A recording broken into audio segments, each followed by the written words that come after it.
YouTube, Capital G here. Got a super spicy duel for you guys to check out. Looks like we got True Draco Sky Striker down at the bottom, and it's gonna be facing off against Rockets. I'm just gonna put this out there. I'm not a fan of the Sky Striker True Draco deck. I think it is incredibly average at best. I feel like when you combine these two archetypes, you take away a major aspect of what makes like the other archetype great. Obviously, True Draco monsters live in the main monster zone, and when you have them on field, all your Sky Striker cards are basically dead. And then with the True Draco side, you lose out on running the Monarch's Erupt when you have to run the Sky Striker extra deck cards. I get kind of the synergy. Both decks have a field spell that can arbitrarily kind of blow up anything on your field, but I feel like you lose out when you combine these two decks together because they don't function as well as people think together. Anyways, let's go ahead and roll it. You're going to see a very mediocre turn one. Just a tribute summon of Ignis Heat. The back row are basically just dead cards. Even if they were like Widow Anchor plus something else, wouldn't be able to use them because monster in the main monster zone. But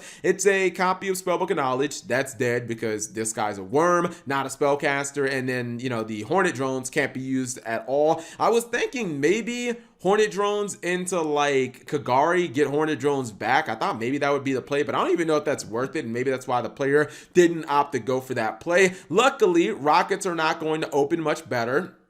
Striker Dragon is just going to get a Surge that will trigger the Ignis Heat to get Heritage, fair enough. And Absol Dragon is just going to be used kind of as a floater right there, and that's basically it. So Rockets were not really able to capitalize, and I think that the True Draco player is going to have a much better and a more impressive turn right here, as you're going to see a Tribute Summon for Ignis Heat, and then Clara Ruska will be used. Clara and Ruska was used just so that Spellbook of Knowledge could be used, and I could get it off the field and draw some cards.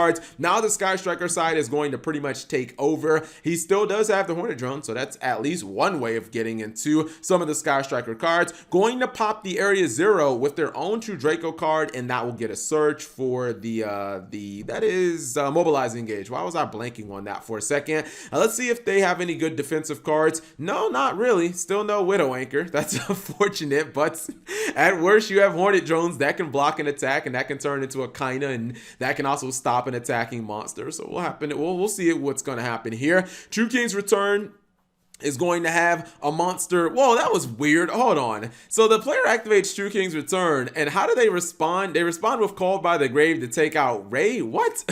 Why not take out the one True Draco monster in the graveyard? That was just, I don't know, that was kind of bizarre to me, but we'll see if it makes a big difference in this duel. Ignis Heat is now going to be used. Looks like the Rocket Tracer wants to pop the field spell. This is pretty common. Usually they'll pop their field spell and they'll summon a monster from deck. We might see some link climbing here, a couple Guard Dragon plays, so Red Eyes from the deck, and it looks like a lot of monsters. Delindrous Dragon will be played, and gonna go for Beauregard Dragon, but you know Nibiru is sitting back like, yes, keep summoning, good. I'm ready to rock this field and obliterate it, and that's exactly what happened. I don't know how many monsters that was, probably 8 or 9. I'm gonna say 8 or 9 monsters. All of them are going bye-bye, and Router, some of these monsters are going to trigger. Fair enough. Nibiru token has to be summoned in defense mode because it's damn near 12,000 attack, and you don't want your opponent attacking you with that. They might one-shot you through your own Nibiru at that point. Ignis Heat will be summoned back during the end phase with the copy of True King's Return, and I think that you pretty much have to tribute this to pop the Nibiru token, because I don't know if Sky Striker can get rid of this card. Like, they can't afterburner it because they got monsters in the main monster zone, so maybe that won't be an option. It's going to tribute summon, pops the token, and it looks like this should maybe be a GG, but oh, they misplayed. They used Ray's effect, forgetting about the Called by the Grave that was used during the last turn. I don't know if they wanted to go for Hayate or whatever they wanted to go for, but they're not getting that additional attack, and they also lose Ray. So while they are going to get close to game, it's not game. And you guys know what happens every single time someone gets someone to 100 life points on this channel. There might be that epic comeback. And also, if there are any Sky Striker cards in the back row, they are dead because too many monsters in the main monster zone. Background Dragon is going to be summoned. It will trigger the the dynamite knuckle, which is fine, but the Delirious Dragon also is going to hit the field, and this is going to be a problem. Too many monsters, and he's going to go for Topologic Zeroboros. This now means that he's going to be able to nuke the entire field. If he can special summon to that link point, surprise, surprise, he is going to do that immediately. Clear the courtroom, everything is banished, and would you look at that, net just freaking dead copy of Nibiru. He will not be able to attack, obviously, because Zeroboros is going to return 5,000 attack, and now the Rocket player kind of in the driver's seat, gonna go for Rocket Synchron into Borreload Savage Dragon, bring back the Beauregard Dragon, and now they've got two huge monsters on field. I think that Blue Boy will be negated and then just attacked. I would probably negate it. There's honestly no reason not to. Now, this was one of the most shocking things in this duel. The true Draco Sky Striker player is going to top deck engage. Obviously, best top deck that you could ask for. However, you can just negate it with the Savage Dragon. He's going to activate it, and he does not negate. I almost lost my flipping stuff. Like, I almost lost my shit, seriously, because why on earth would you not negate this? If your opponent had cards that can beat you, hey man, you just got to give them that, but I don't see any reason to give them a search and to give them a draw. We know that they have a bunch of spells in their graveyard, so he's going to go ahead and get the Diagram, which was an excellent top deck. Not using the Widow Anchor, interesting. Not even gonna set it for some reason, which I didn't really get that. I would have at least set it. And Apocalypse is going to be activated.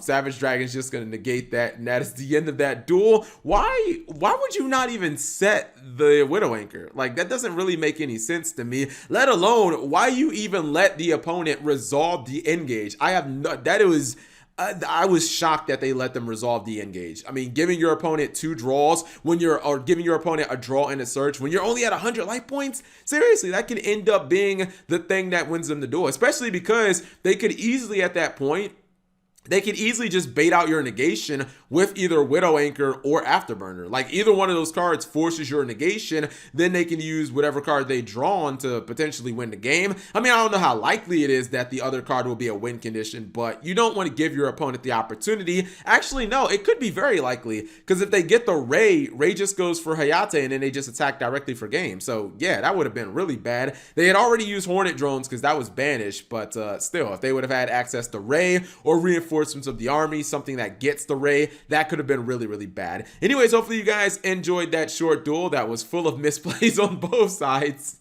Oh my goodness, pray for these young Yu-Gi-Oh players. Stop making these misplays, boys. I'm just joking around. Thank you guys for watching. As always, subscribe if you have not already, and turn on that notification bell for daily videos.